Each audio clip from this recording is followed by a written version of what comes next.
Boa noite. Vamos começar então nosso 7º módulo, Gigantes da Alma.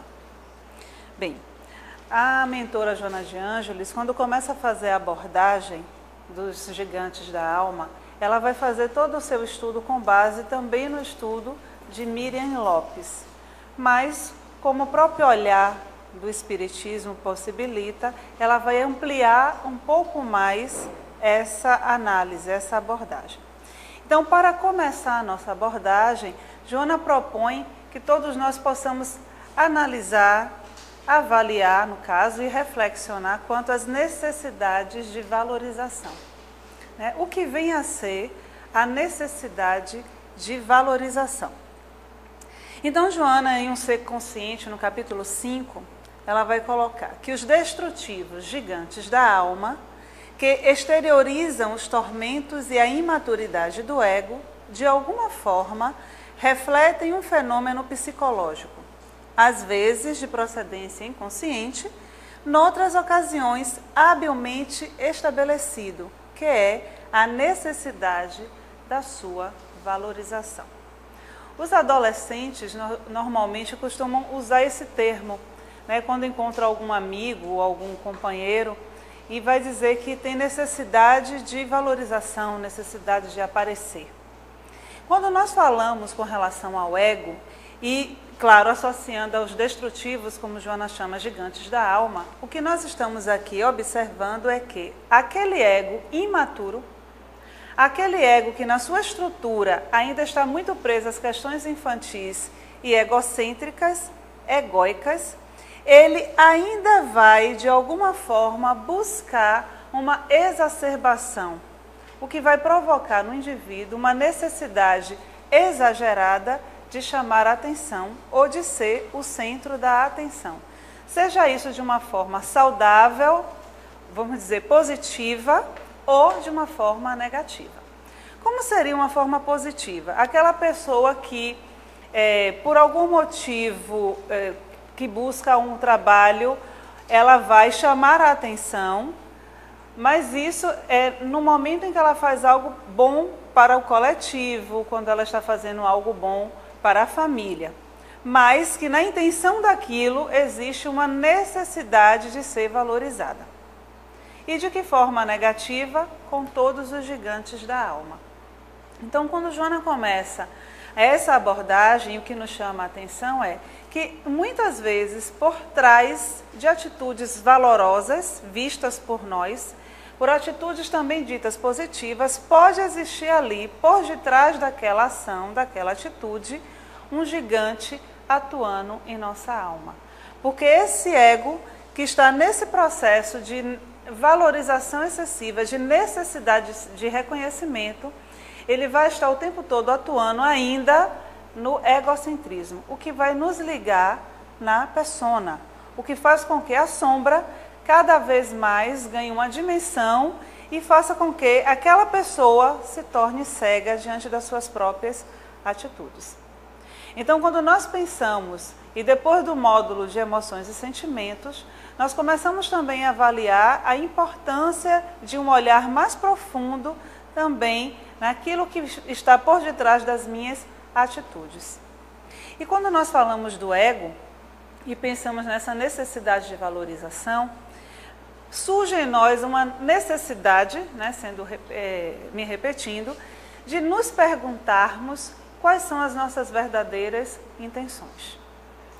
O que reside por detrás das minhas melhores intenções? Bem, então continuando, Joana vai além. O ego que sente necessidade de valorização, de reconhecimento, sem o contributo do self em consonância, utiliza-se dos estímulos negativos e agressivos para compensar-se, sejam quais forem os resultados. O importante para o seu momento não é a qualidade da resposta estimuladora, mas a sua presença no proscênio onde se considera ausente.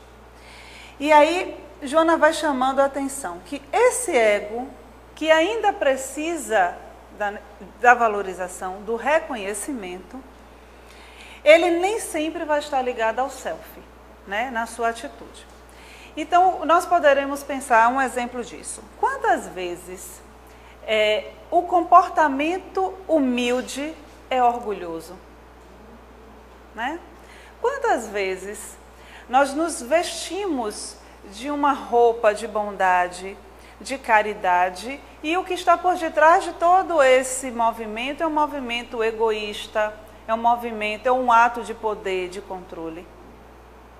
Então, essa é a forma negativa, são os estímulos negativos que vão estar fazendo com que aquele ego faça ainda um movimento de valorização. Um exemplo disso, imagine uma situação onde uma pessoa que tem um complexo de poder exacerbado, controlador, e dirige uma empresa ou uma família, está à frente de um trabalho na família. E essa pessoa, pela necessidade de reconhecimento do trabalho, por questões também de complexos e de sua história familiar, sua história de vida, essa pessoa gera em torno de si, sejam com os filhos ou com os funcionários, relação de dependência. Então, nunca dá autoridade suficiente aos funcionários, ou nunca dá liberdade ou autonomia suficiente aos filhos. E sempre, na empresa a gente às vezes vê isso com mais facilidade, sempre é necessário naquele lugar onde se encontra. Mesmo que essa pessoa, e na maioria das vezes, se queixa do excesso de atividades que precisa fazer. Então reclama e sofre, e a pressão sobe, a pressão desce, passa mal, mas sempre está ali, envolvido em tudo. Então há uma necessidade nessa pessoa, nesse ego, de ser reconhecido. E por isso eu crio relações de dependência e reclamo que as pessoas são dependentes de mim. Então nesse exemplo a gente consegue perceber o que vem a ser essa necessidade de valorização. O que está por detrás dessa necessidade provavelmente é um desses gigantes. E aí entra o orgulho. Toda vez que essa pessoa é desafiada vai aparecer um outro gigante, a raiva, a ira. Muitas vezes essa pessoa não cede o espaço por medo, e aí todos esses gigantes que vão aparecendo também. Por isso que a mentora vai começar, né, o olhar com relação aos gigantes da alma, chamando a nossa atenção que esses gigantes não surgem de uma hora para outra, mas que eles são decorrentes de uma necessidade ainda de ser valorizado, de ser reconhecido. E tudo isso nos remete sempre ao mesmo ponto.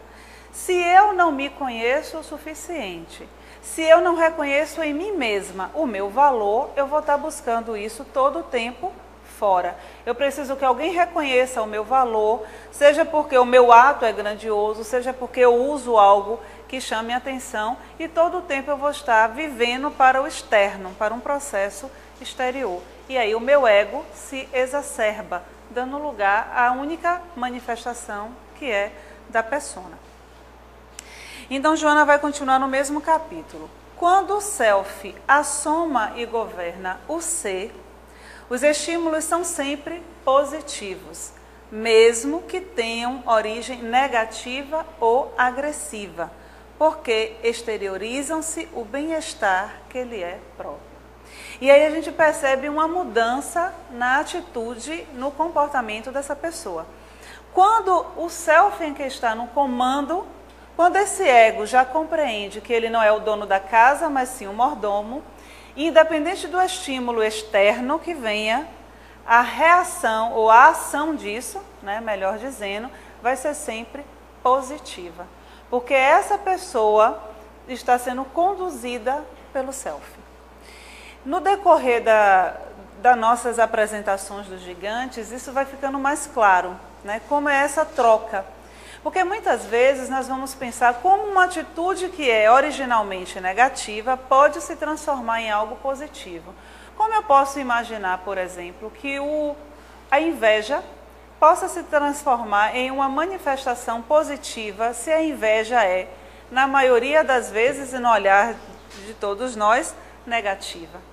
Mas o que Joana vai chamar a atenção é que esta pessoa, esse indivíduo que começa a fazer um processo de autotransformação, de autoconhecimento e que não se deixa mais guiar pelo self, pelo ego, e sim pelo self, mesmo que essas emoções, mesmo que esses sentimentos surjam, vai ter uma resposta agora positiva e não mais uma resposta negativa, porque quem está no comando não é o ego, e sim o self. Mas, já que estamos falando desses gigantes, e quando a gente pensa em gigante, pensa, claro, né, vai pensar no tamanho e na dimensão disso, nós vamos começar com aquele que não existe na casa espírita. Espírita não tem isso, né, que é a inveja. A inveja que é antiga e tão antiga quanto o próprio homem. Porque se nós estivermos pensando, quando será que surgiu, né, tudo isso, e nós já conversamos aqui, já falamos dos arquétipos, e para surpresa talvez de alguns de vocês, a inveja é arquetípica.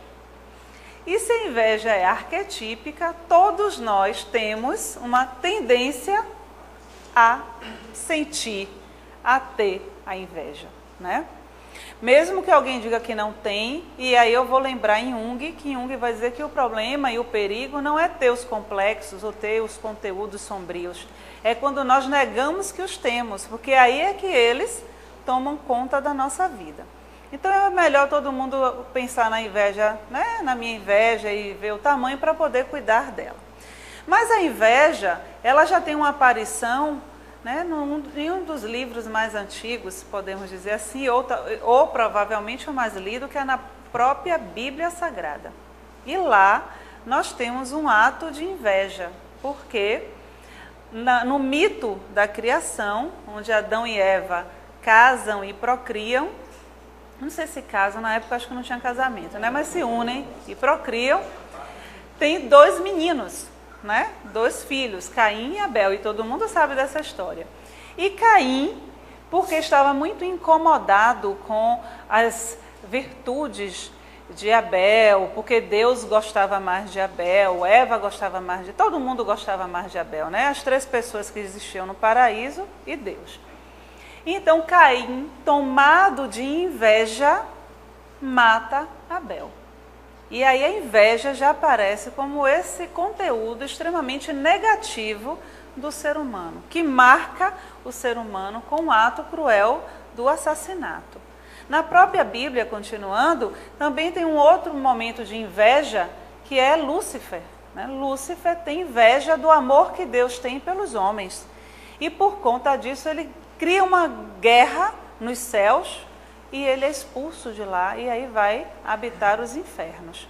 E aí a inveja começa no nosso primeiro contato, né, nesse olhar do homem, vendo a inveja sempre como um conteúdo extremamente negativo. E como tudo que é negativo que está em nós, nós o negamos. Então, é muito difícil, eu diria quase raro, alguém dizer com toda a tranquilidade que tem inveja. Eu sou uma pessoa invejosa, né? As pessoas não vão dizer isso. Mas pesquisando no dicionário Aurélio, né, fui procurar o pai dos menos inteligentes, e lá tem bem claro que a inveja é desgosto ou pesar pelo bem ou felicidade de outrem, desejo violento de possuir o bem alheio. E isso é inveja, né? Aurélio vai dizer, no dicionário vai estar lá bem claro, que é um desgosto, é um pesar pelo bem que o outro tem, que o outro possui. Eu desejo violentamente possuir o que o outro tem. Então a inveja, que a primeiro momento nós percebemos ser arquetípica, existe em nós. E quando Joana vai chamar a atenção que é a valorização exagerada do ego, que vai possibilitar a aparição dos gigantes da alma, nós começamos a pensar que um ego que necessita extremamente de ser valorizado, de ser reconhecido, é muito provável que esse gigante apareça. A inveja. Por quê? Porque toda vez que alguém mostre uma qualidade ou possua algo que para mim, que estou buscando ser valorizada, pareça chamar mais a atenção do que eu chamo, eu vou ter o quê? Pesar, desgosto, desejo de possuir aquilo para mim. Porque se eu acho que o outro está tendo a atenção que eu acredito que eu mereço, então eu vou querer aquilo para mim. E aí começa a relação da inveja, né? Esse relacionamento do invejoso com o invejado. Bem, e aí Joana vai dizer que ao invés de empenhar-se na autovalorização, o paciente da inveja lamenta o triunfo alheio e não luta pelo seu. Egocêntrico, não saiu da infância psicológica e pretende ser o único centro de atenção, credor de todos os cultos e referências. E aí a gente pode perceber bem o movimento infantil, né? O comportamento de um ego altamente infantil. Então, ao invés de se empenhar na sua autovalorização, e aqui nós já começamos a ter um primeiro ponto de como trabalhar a inveja. A inveja, ela vai aparecer tanto maior quanto for o meu grau de desvalorização. Quanto menos eu reconheço em mim o meu valor, quanto menor for a minha autoestima, quanto menor for o meu autoamor, maior vai ser a possibilidade de que a minha inveja apareça. Por que isso? Vamos voltando nos conceitos. Nós, lá no comecinho da nossa formação, como pessoa, como gente, no início dos nossos relacionamentos, estamos aprendendo a ser uma pessoa que agrada os nossos pais. Nesse aprender a ser essa pessoa agradável aos nossos pais, partes nossas são rejeitadas por nós, porque os nossos pais, por algum motivo, não as aceitam. E aí quem começa a surgir? A persona. Então, nessa construção da persona, onde eu saio da minha casa, vou para a escola, vou para o trabalho e começo a me relacionar com as pessoas, a necessidade natural do ser humano de fazer parte de um grupo faz com que muitas vezes eu busque ser o que eu não sou para agradar ao outro. E nesse processo que essa persona pode tomar uma proporção muito grande na minha vida, ganha uma valorização maior porque é agradável estar fazendo parte daquele grupo, eu corro o risco de me tornar uma pessoa muito invejosa. Porque toda vez que eu reconhecer no outro aquilo que eu acredito ser de valor, eu vou então querer possuir. Então o que vai acontecer no processo da inveja, que a gente vai perceber, é que o meu valor sempre vai estar em algum lugar onde eu não estou. Imagine uma situação, eu vou contar um caso de alguns anos atrás de vizinha. Sabe que vizinha não tem inveja da outra vizinha, isso não acontece, né? Então é um caso fictício. A vizinha tinha uma geladeira que gelava, porque a função da geladeira é gelar. Então a geladeira dela gelava. E a outra vizinha também tinha uma geladeira que gelava, mas que estava muito velhinha. A outra vizinha da geladeira velhinha comprou uma geladeira, mas ela comprou a geladeira. A geladeira dançava, rebolava, lavava os pratos, fazia tudo, era top de linha. E aí a outra vizinha, que tinha uma geladeira que estava boa, gelando, ficou tomada de inveja. E então começou a falar mal da geladeira da vizinha. E pior do que isso, falou mal da vizinha. Porque a vizinha agora era uma pessoa extremamente antipática, porque tinha a geladeira que ela queria ter. Então ela ficou, claro, mulher não vai perturbar o juízo do marido quando quer as coisas, né? Então ela ficou conversando com o marido, dialogando com o marido, até que o marido não aguentou mais e comprou a geladeira. Igual, porque tem que ser igual a da vizinha. E agora que ela tem a geladeira igual a da vizinha, a vizinha agora passou a ser uma pessoa agradável. Porque tem uma geladeira igual a dela. Mas qual é o problema? É a vizinha? Porque o valor dessa mulher estava na geladeira. Então ela era alguém importante, Porque na cabeça dela ter aquela geladeira era porque ela tinha status. Ela era uma pessoa que tinha uma geladeira top de linha. Então, o que nós vamos ver muito numa sociedade como a nossa, que se transforma em uma sociedade altamente consumista, é que se a gente vai colocar o nosso valor nessas coisas, vai ter que mudar de valor todos os dias. Então, todo dia você tem uma crise de inveja. Porque o celular muda todo dia, o computador muda todo dia, a moda muda todo dia. Então, quando nós estamos presos a todas essas questões, como Joana vai chamar a atenção, eu fico egocêntrico. Todo o tempo a minha vida vai girar em torno das questões pequenas do ego. Então, o meu valor é o carro que eu tenho, o meu valor é o perfume que eu uso, o meu valor é o lugar que eu moro. E toda vez que qualquer outra pessoa esteja alcançando isso que eu acredito ser valoroso, essa pessoa passa a ser agora o meu alvo de inveja. E dependendo do meu temperamento, dos meus complexos, essa ação ou reação à pessoa vai ser menor ou maior em grau de agressividade ou até mesmo de violência. Bem, então Ovídio, lá atrás, porque naquela época também as pessoas não eram invejosas, ele vai dizer que a inveja habita no fundo de um vale, onde jamais se vê o sol. E Ovídio, quando ele vai escrever isso, ele está mostrando como ele percebia o invejoso, né? Então, a inveja está naquele lugar onde o sol não aparece, onde não há vida, onde não há luz. Nenhum vento o atravessa, porque é sufocante. É assim que o invejoso fica, sufocado, né? Ali reinam a tristeza e o frio. Jamais se acende o fogo. Há sempre trevas espessas. Assiste com despeito aos sucessos dos homens. E este espetáculo a corrói.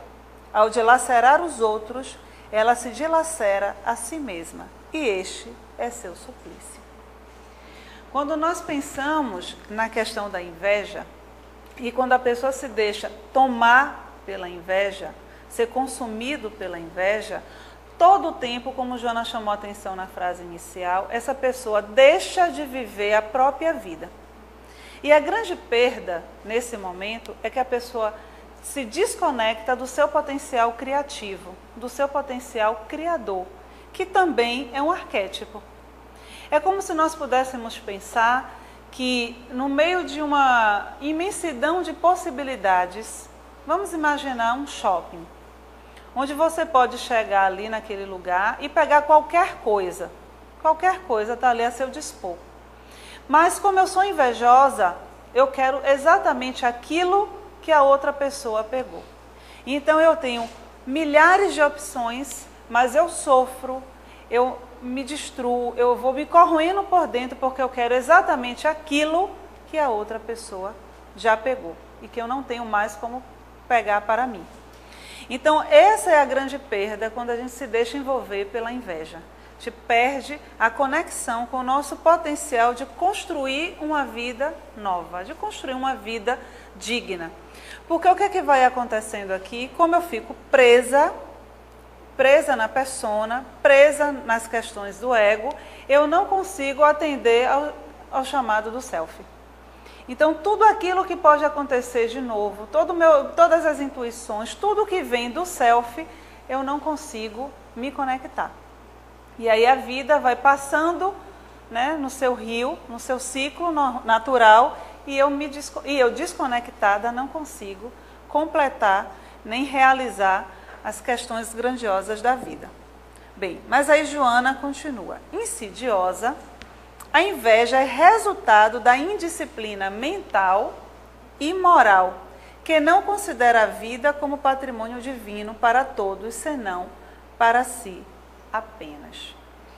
E aí quando Joana começa a chamar atenção, primeiro para a indisciplina mental, ela está falando aqui dos nossos pensamentos, né? Que eu me deixo dominar pelo aquele pensamento, muitas vezes repetitivo, e que me leva o tempo todo a pensar no desejo de querer ter ou de possuir aquilo que não é meu. Segundo, indisciplina moral. E aí ela vai chamando a nossa atenção para o egoísmo. Porque quando eu acredito que o outro não tem direito de ter o que eu quero ter, então eu começo a entrar no processo não só do egocentrismo, mas também agora do egoísmo. Então nós vamos percebendo aqui que a minha necessidade de reconhecimento e de valorização, que me prende a tudo isso, também é sequela ou consequência das minhas questões morais, do meu egoísmo, do meu orgulho, que eu não trabalho. E por conta disso, eu não vou querer que o outro também seja beneficiado, porque só eu sou digno de merecer aquilo. E aí nós vemos muitas vezes o comportamento, né, do excesso de lamentação, do excesso de queixas, o excesso de reclamação, porque a pessoa fica indignada com a condição que está vivendo e que muitas vezes por detrás pode ter um comportamento invejoso. Por que comigo e não com fulano? Quer dizer, o mal pode acontecer com o outro, mas comigo não, né? Por que eu não mereço ter? E parece muitas vezes um comportamento da própria criança, que não compreende porque não pode ter aquele brinquedo, porque não pode sair naquele determinado horário. Então nós vamos muitas vezes levando a vida de uma forma extremamente infantil, se relacionando com Deus e com os outros também de forma infantil, querendo todo o tempo ser beneficiado. Até nas nossas preces e nos desejos que temos muitas vezes, na relação com os espíritos, nós temos esse comportamento, né? Porque eu quero ter, mas eu não me preocupo se o meu desejo vai prejudicar uma outra pessoa. Isso não importa. O que importa é o que eu quero, é o que eu desejo. Então a inveja descarrega correntes mentais prejudiciais dirigidas às suas vítimas, que somente as alcançam se estiverem em sintonia, porém, cujos danos ocorrem no fulcro gerador, perturbando-lhe a atividade, o comportamento. E é muito interessante Joana chamar a atenção aqui, porque ela vai dizer bem, a inveja, e aí nós voltamos àquela frase anterior, quando ela vai chamar a atenção para a qualidade dos nossos pensamentos. Então, a inveja, por conta do pensamento, ela vai descarregar energia ao objeto invejoso, a pessoa que é invejada, que só vai receber isso se estiver na mesma sintonia. E às vezes eu acho interessante o comentário, né? E a pessoa dizer assim, eu não vou para tal lugar, ou eu não vou falar porque as pessoas têm muita inveja de mim. E eu sempre me pergunto, por que a pessoa acha que ela é objeto de inveja? Porque se a pessoa acha que ela é invejada, provavelmente ela é orgulhosa, né? Então eu sou tão orgulhosa, eu sou tão valorosa que as pessoas morrem de inveja de mim. Então essa pessoa que está nesse ponto, provavelmente ela vai receber a sintonia do invejoso, aquele pensamento que chega até ela. E aí Joana continua, né? Que o prejuízo maior, caso o pensamento chegue ou não chegue, o prejuízo maior é naquele que é gerador da inveja. Esse fica com todo o seu comportamento altamente perturbado. E aí nós começamos a pensar nos filhos da inveja. Eu fiquei me perguntando quantos filhos a inveja deve ter. E aí me lembrei de alguns, mas tem um que eu acredito ser o filho primogênito e predileto da inveja, que também é uma coisa que não acontece. Eu vou falar, mas vocês sabem que eu falo coisas que não são nem sempre, né, reais na nossa vida, que é a fofoca. A fofoca é filha da inveja. Por que a fofoca é filha da inveja? Eu preciso diminuir o outro, eu preciso defamar o outro, destruir a imagem daquele que é o meu objeto de inveja. Quando eu faço isso, mesmo que eu não convença os outros, mas a mim convence. Então aquela pessoa não é mais digna de receber aquilo que eu acredito e que eu gostaria de ter para mim. E quando nós vamos aprofundando nas questões psicológicas, por detrás da inveja também reside em muitos complexos. E um deles é o complexo de poder.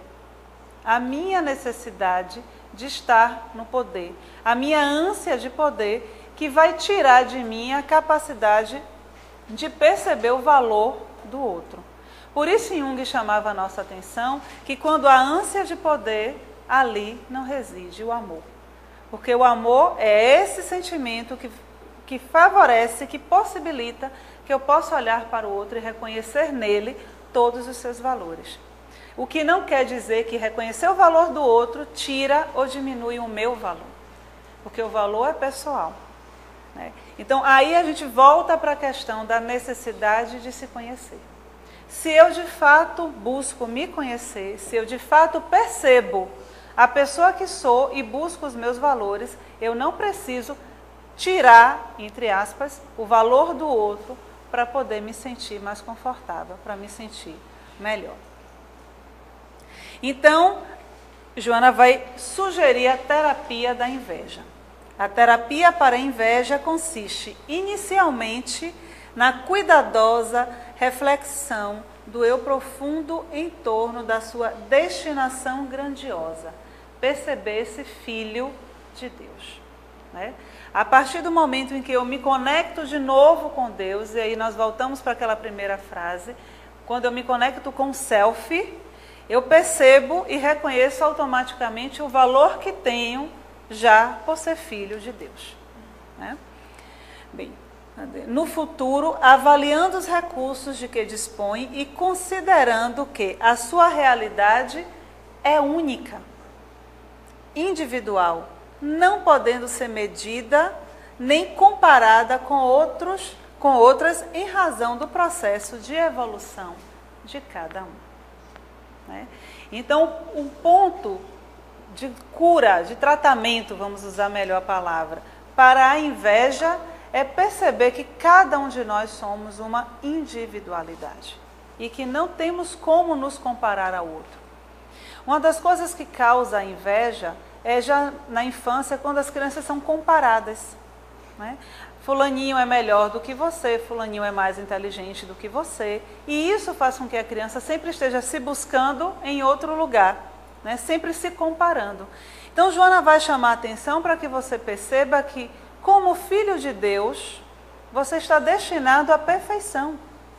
E isso já é muito grande e importante para todos nós, né? Essa conexão com Deus. Segundo, não tem como comparar um ser com o outro por conta da sua história de vida. Não tem como eu dimensionar o que é qualidade ou defeito em uma pessoa sem conhecer toda a sua história. Então não adianta eu desejar o que o outro possui, porque talvez na história de vida dessa pessoa, ela já tenha méritos para possuir aquilo, e falando em questões materiais, aquilo que eu desejo e que eu ainda não tenho, por ter desprezado, por não soube fazer o uso necessário no momento, ou por não ter ainda oportunidade. E muitas vezes, né, a dificuldade de percepção do ego, pela limitação de visão do ego, nós não nos damos conta que um bem material muito grande poderia fazer com que eu perdesse toda a minha existência, porque os complexos que tenho, né, o mau hábito, as questões morais que ainda precisam ser trabalhadas, colocariam toda a minha existência a perder. E a misericórdia divina é tão grande que não me permite possuir o que eu gostaria de possuir. Então é nesse processo de conexão com Deus que o self começa a entrar em ação, e essa inveja, que é arquetípica e que vai aparecer na nossa vida, pode tomar uma nova dimensão e me conduzir para um processo de crescimento. Se nós pensarmos que, na maioria das vezes, o que a inveja faz e deseja são questões materiais e que estão ligadas ao ego ou de promoção da imagem, e se pensarmos que, será que se eu começar a desejar ardentemente ser igual ao outro na sua bondade, na sua verdadeira humildade, né, na sua simplicidade, será que a minha inveja não começaria aí a ser positiva? Será que se eu começar a querer ser tão bom quanto, aquele outro que faz a ação de caridade, de beneficência, será que o self não começaria a atuar na minha vida de uma outra forma, possibilitando a mim agora uma transformação na pessoa que sou e me ajudaria a sair do egocentrismo e sair do meu egoísmo? Então essa é a proposta que a gente também vai percebendo, que esse gigante da alma também pode, né, se transformar. E aí, como Miriam Lopes vai trazer, ele vai dizer assim: só o amor, que é um outro gigante da alma, é capaz de derrotar, de diminuir todos os outros gigantes. É quando eu começo também a me permitir entrar num processo de amorosidade, primeiro comigo, me amando, reconhecendo em mim os meus valores, mesmo que ainda pequenos, eu posso começar a transformar tudo isso em algo positivo e favorável sempre ao meu crescimento. Bem, então nós vamos pensando e refletindo. Eu vou deixar vocês com a questão da inveja, medindo, né? Toda vez agora que eu olhar aquela pessoa e dizer assim, olha, mas que coisa interessante, mas sem o desejo do ego, mas sim com a vontade do self, né? Essa vontade da mudança, da modificação, do comprometimento com a vida, do comprometimento com Deus, com o compromisso com o nosso processo consciente de individuação. Até a próxima aula e boa noite.